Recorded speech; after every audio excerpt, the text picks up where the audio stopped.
It always starts the same. A kid just trying to make it home. 14-year-old Amara Bell had her earbuds in, hoodie up, and a sketchbook peeking out of her backpack. Just vibing through her walk home like she did every day in Green Ridge. A sleepy southern town where the sidewalks cracked more than the justice system did. She wasn't doing a damn thing wrong when a squad car eased up beside her, slow and hungry. Out stepped Officer Rick Dalton, trigger-happy, thick-necked, and way too proud of his mirrored sunglasses, like he was the star of some dusty cop show nobody asked for. He didn't say hello or, "You okay?" Just barked, "You match a description." Real vague, real loud, like she was already guilty of something. Amara blinked, pulled out her earbuds, and said, "I'm just walking home." That's when he hit her with it. "You look disturbed." Not scared, not nervous, disturbed. Like she was broken. His words sliced through the air like he was diagnosing her with a made-up crime. She tried to stay calm. Her mama always said, "You fight with your brain, not your fists."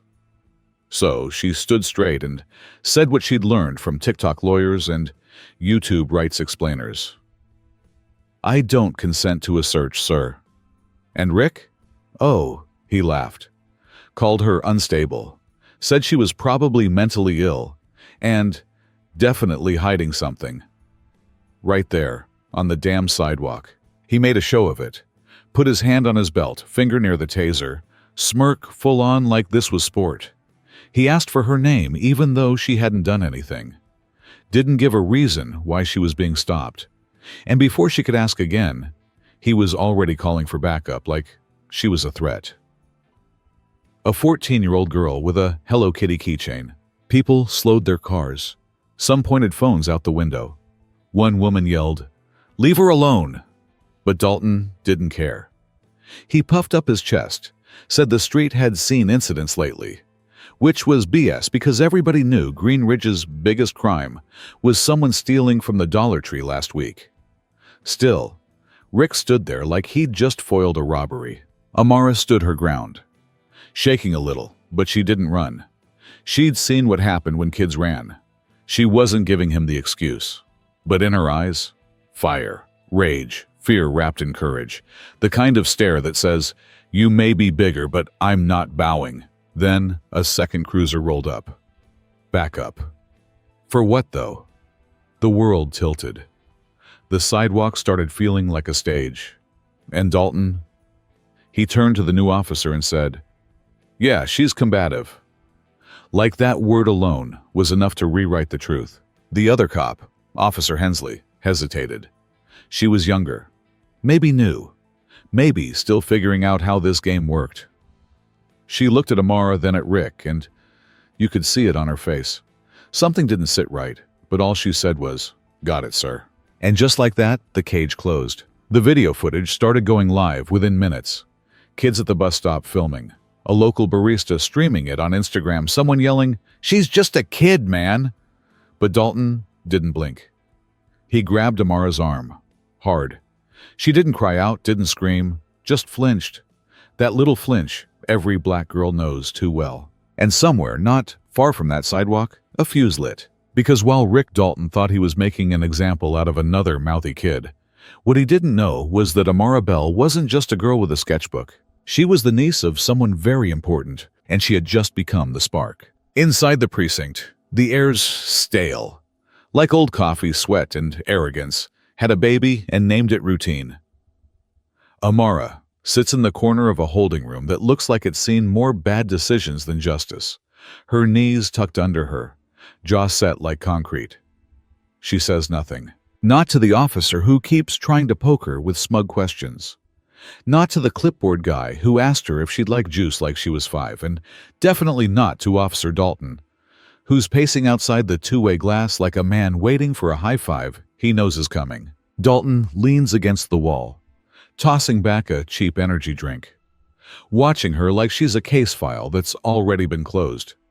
He's talking big to the rookie beside him. "Kids today got no respect, think they can film us like we ain't the law." The rookie nods, unsure, sipping coffee way too fast. To Dalton, this is a wrap. One more scare. One more report twisted just right.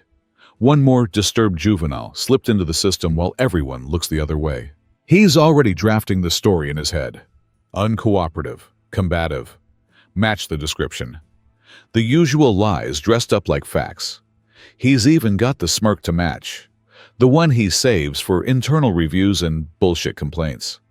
Because what they don't know is that his whole career's been built on the silence of people like Amara.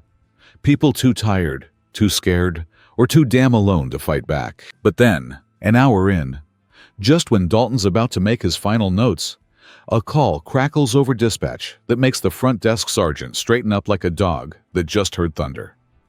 A black SUV, unmarked, government plates, tinted windows, rolls up smooth as a shark through still water. It parks like it owns the damn lot. No lights, no sirens, just presence. Dalton squints out the window, confused. "We expecting someone?" The desk sergeant shrugs, but his hand's already off the keyboard. The door opens. Out steps a woman in a tailored black suit so sharp it looks like it could cut glass. She moves like silence has rules, and she wrote them. Michelle Bell doesn't knock, doesn't smile, doesn't even blink. She flashes a badge so clean, it practically hums. Director, FBI Civil Rights Division. The room shifts like gravity just got rewritten. Dalton's face goes pale like milk left out too long. He stumbles toward the front, half confused, half offended. "Can I help you, ma'am?" he starts, trying to find his voice. She cuts him off with a glance so cold it freezes words midair. "I'm here for my daughter." Everyone freezes. Daughter, the silence turns thick, like the air itself is watching. Michelle walks past him like he's furniture. Down the hall, to the holding room. The rookie opens it without a word. Inside, Amara looks up. The fire's still there in her eyes, but now it's wrapped in something else. Relief. "Come on, baby," Michelle says, voice low but solid. And Amara doesn't ask questions. She walks out with her mother, head high, no tears. The whole station watches and no one says a damn thing. Dalton stumbles forward again, trying to catch up, face red, hands twitching. "Now hold on. We followed protocol. There was probable Michelle stops, turns. "You touched my child," she says, soft like thunder in the distance. Without cause, without counsel, and without backup. Dalton opens his mouth. She steps closer. "I suggest you shut it before you make it worse." Then she turns to the front desk.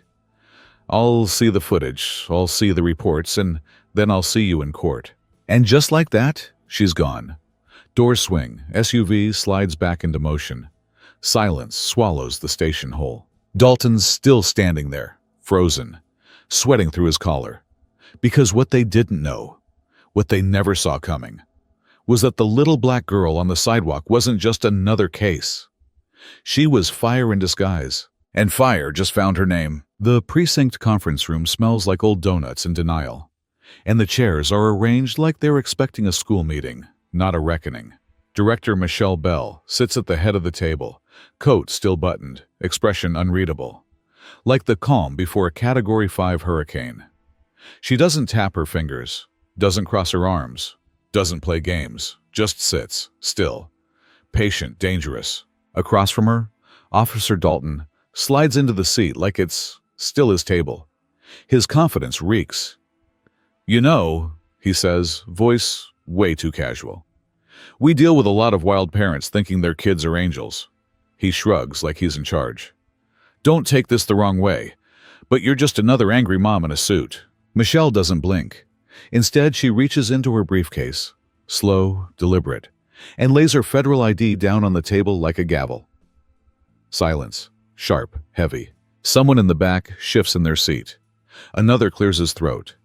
A pen rolls off the table and no one dares reach for it. Dalton glances at the badge, then back at her, the color draining from his face in real time. FBI, Civil Rights Division. And her last name? Bell. The room goes cold. Michelle leans forward just enough to make the air feel thinner. "I'm not here to yell," she says. "I'm here to ask for the incident report, the one filed on my daughter." She emphasizes my daughter like it's a warning carved in stone. Nobody moves. Dalton tries to recover, his voice wobbling like a drunk on ice. It's being processed, ma'am. I mean, director. She lifts an eyebrow, just one, like a trigger. I'd like it printed, she says, along with the officer notes, body cam footage, dispatch log, and all communication transcripts for the last 2 hours. A sergeant scuttles out of the room fast enough to trip over his own pride. Michelle opens her folder. It's not thin. Inside, a stack of printed complaints, excessive force, improper stops, missing footage, mob from this precinct. She spreads them across the table like a poker hand from hell. One officer in the back makes the mistake of leaning in. His name's on one, twice. You know what this is? Michelle asks, voice still calm. This is the last 5 years of your routine policing. She slides another page forward. This one's a body cam failure during a traffic stop involving a 17-year-old with a broken wrist. She glances at Dalton. Yours. Dalton's mouth opens, then closes, like he's realizing, way too late, that he's not the hunter anymore. The other officers stop pretending they're not sweating. One whispers to another, but Michelle keeps talking. I've seen the data, she says. This precinct has a 72% higher stop rate for black teens than any other in the state. That's not coincidence. That's culture. The printouts hit the table like bricks, complaint after complaint. Redacted names, video timestamps, photos of bruises. This isn't a review, she says, leaning back.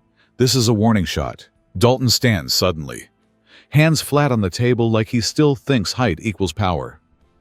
You can't just walk in here like you own the place. Michelle stands too, calm, level, deadly. I don't need to own it, she replies. I just need to audit it. She nods toward the hallway. And once I leave this room, I'll be doing just that, top to bottom. Dalton doesn't say a word. He's already lost. And the rest of them? They finally feel it. The shift, the weight, the future bearing down on them like judgment with a badge. Because what they don't get, not yet, is that the system they've been hiding behind just got put under a microscope. And the woman holding the lens? She's out for the truth. Dalton's still pacing like he's got a leg to stand on, flipping through half-baked excuses in his brain like they're lottery tickets. One might hit, right? He doesn't know the room has already turned on him. Doesn't feel the ground cracking beneath his boots. What he really doesn't know is that Amara, the disturbed minor in his joke of a report, had her damn smartwatch recording from the second he said, "You match the description." Clean audio. Every word. Every pause. Every smug threat. And that's just the beginning. Across the street, a dusty Shell Station security cam caught the whole interaction in high def. 2 angles. Time-stamped. Clear as day. Meanwhile, 3 different teenagers already posted clips on TikTok, and one's pushing 400K views with the caption, "When the cop lies but Gen Z got receipts." The internet's chewing Dalton alive in real time, and he's still out here thinking he's the protagonist. Back in the conference room, Michelle Bell receives a text. She opens the link, listens for 3 seconds, then turns the phone toward the group. "This is my daughter asking if she's being detained," she says flatly.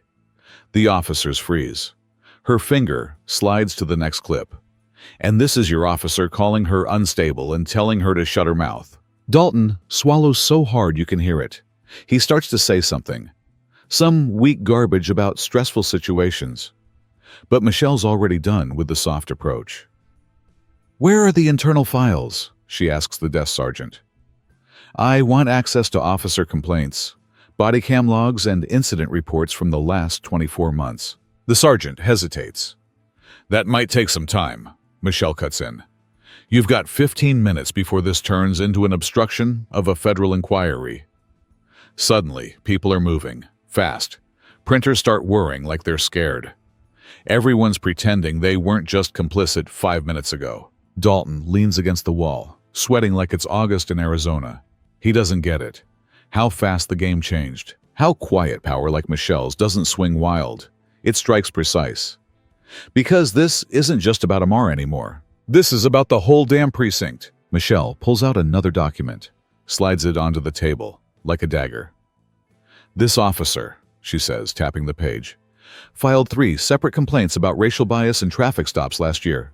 She looks up. All 3 were closed without investigation. Know why? Nobody answers. She does it for them. Because every internal reviewer had prior ties to Dalton's commanding officer. Dalton tries one last Hail Mary. "You're blowing this out of proportion." Michelle tilts her head, amused like a lion eyeing an injured rabbit. "Sir, I haven't even started." Then her phone buzzes again. Another video, this one from the inside of the cruiser. A teenager posted it with the caption, "She's just a kid, bro, WTF." It's Amara, hands in her lap, voice calm, asking again why she's being held. Dalton's voice follows, nasty and dismissive. The room goes quiet again, like air just got heavier.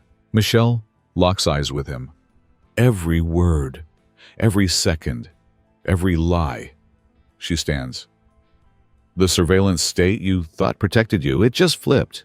Dalton doesn't respond. He can't, because the trap is sprung. And he's the proof. By the next morning, Internal Affairs is on site with clipboards, badges, and zero small talk. The precinct feels like it's holding its breath. Stale coffee untouched. Hallway chatter gone dead. Like everyone just realized their house is built on soaked gasoline. Dalton's name is officially under review, but it's not just him anymore. Suddenly, the whispers start. Quiet at first, like secrets escaping through cracks in the walls. Then they grow. The mayor's office gets hit like a piñata full of lawsuits. Press calls nonstop. Headlines splashed across every news station from Charleston to D.C. A local anchor says the words "systemic misconduct," and the mayor practically chokes on his tie during a live interview. Meanwhile, social media's in full riot mode. Hashtags trending. Match justice. For Amara. Hashtag bell rings loud. #fire Dalton. A local activist group launches a petition to audit the entire Green Ridge Police Department. It hits 25,000 signatures by lunch, but inside the station, the real fear ain't in the headlines. It's in the break room, the locker hall, the off-the-record texts. Officers are whispering names, not just Dalton. Chief Wayne Hobbs. The same Hobbs who's been walking around like God with a badge for a decade. The one who called every investigation a witch hunt.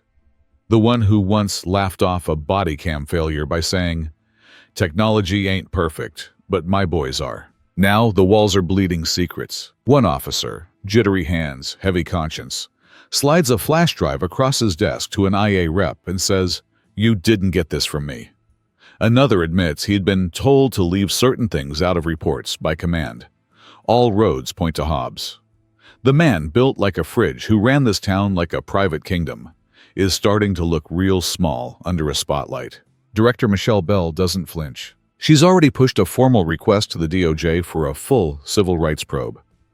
And when she walks through the precinct that afternoon, everyone steps aside like she's the final boss in a game they thought they'd already won. She doesn't speak loud, doesn't slam doors. She doesn't need to, because power like hers doesn't roar, it radiates. She walks into a press briefing with 3 folders in her hand and a statement no one expected. "We are not just investigating a bad officer," she says calmly. "We are unearthing a pattern of protected abuse, and we're not stopping at one badge." Reporters lose their minds. Cameras flash. The mayor's comms director literally faints backstage. Hobbs hasn't been seen all day. Rumor is, he's trying to get ahead of it. But the truth? There is no ahead anymore. The avalanche is already falling. Back at home, Amara watches the news with her sketchbook in her lap, and her cat asleep on her feet. She's quiet. Not because she's scared, but because she knows what happened out there mattered. She stood tall when it counted.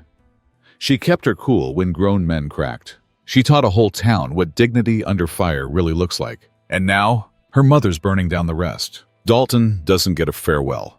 Just a paper slapped on his locker that says, "Suspended pending federal review."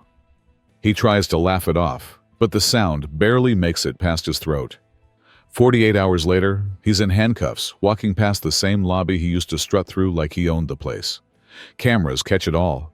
No shades, no smirk, just sweat. And the sweep doesn't stop there. By Friday, 3 other officers are under arrest. 2 for falsifying mental health evaluations to justify violent arrests. 1 for destroying dashcam footage. Internal emails leak. Body cam gaps are traced. Patterns of racial profiling are confirmed in numbers so bad, even the mayor's office can't spin them. The DOJ calls it a breakdown in constitutional policing. Michelle Bell calls it just the beginning. The precinct gets quieter by the hour. Desks clear. Walls sweat. Officers who once mocked Amara now walk like their shoes are filled with glass. Meanwhile, she's in D.C. Her first time on a plane. First time in a hotel with a skyline view. First time speaking not just for herself, but for everyone who ever got labeled instead of heard. The Civil Liberties Youth Summit invites her last minute, but she shows up like she was always meant to be there. She steps onto the stage in sneakers, braids freshly done, oversized hoodie like armor. The crowd leans in. No fancy intro, no dramatic music, just her, a mic, and truth. "I was stopped for walking home," she begins. "They said I looked off, that I might be mentally unstable." She pauses, lets the silence get uncomfortable. "When they fear your mind," she says slowly, "they try to label it broken." And the room erupts. Some stand, some cry, but all listen. Because Amara's voice, calm, but sharp like glass. Soft but carrying fire. A girl they tried to reduce to a report number now has congresspeople nodding along. Someone tweets her quote. It goes viral. 24 hours later, it's on t-shirts, posters, murals. A law student adds it to her thesis. A senator quotes it in a hearing. A principal prints it out and tapes it above his office door. And back in Green Ridge, Chief Hobbs finally resigns. Not with a press conference, but a lawyer and a box of files. Another officer flips, then another. A full federal task force sets up shop 3 blocks from the courthouse. And the whole town realizes this isn't just cleanup. It's a reckoning. Michelle Bell watches from the back of the summit hall, hands folded, pride buried just beneath the steel in her spine. Amara doesn't see her until the end when it's over, and the applause is too loud to ignore. They hug without words. No need.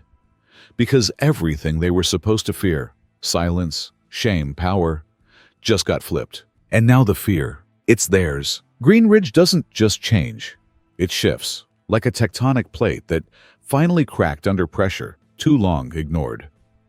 The police department goes from a fortress to a construction site, stripped, restructured, and suddenly surrounded by oversight it can't shake. Hobbs resigns with a muttered statement and a retirement he won't enjoy. Dalton. He's indicted on 5 federal charges, and every courtroom he ever swaggered through now stares him down with no mercy. The old guard stops whispering, because they know this was never just about a girl on a sidewalk. It was about a system that thought silence was forever. And Director Michelle Bell? She doesn't vanish back into DC shadows. She steps up, loud. She becomes the name behind a national initiative for policing reform. Her face all over Capitol Hill and Sunday morning news cycles. She's calm, deliberate, undeniable. And she keeps saying the same thing. Justice isn't punishment, it's prevention. But the real shift, it's back at Green Ridge High. Amara walks in like she never left. Backpack on, hoodie zipped, eyes steady. No parade, no tears. But everybody sees her differently now. Teachers pause mid-lecture when she raises her hand. Classmates who once laughed when she sketched during lunch now ask her to sign their notebooks. The counselor who called her emotionally sensitive can't even make eye contact because Amara didn't fold. She stood taller than grown men with guns. She didn't scream. She didn't swing. She recorded. She remembered. She resisted with presence. And that's what shook them the most. They called her broken, but all she did was bend the world around her. Now, her story's etched into the town like graffiti that no one dares paint over. It's in textbooks, podcasts, college essays. The mayor quotes her during press conferences, like he's hoping people forget how quiet he was in the beginning. But nobody forgets, especially not the badge. The badge that once mocked her, that once labeled her. that once grabbed her arm like it owned her story. Now? It trembles when it hears her name.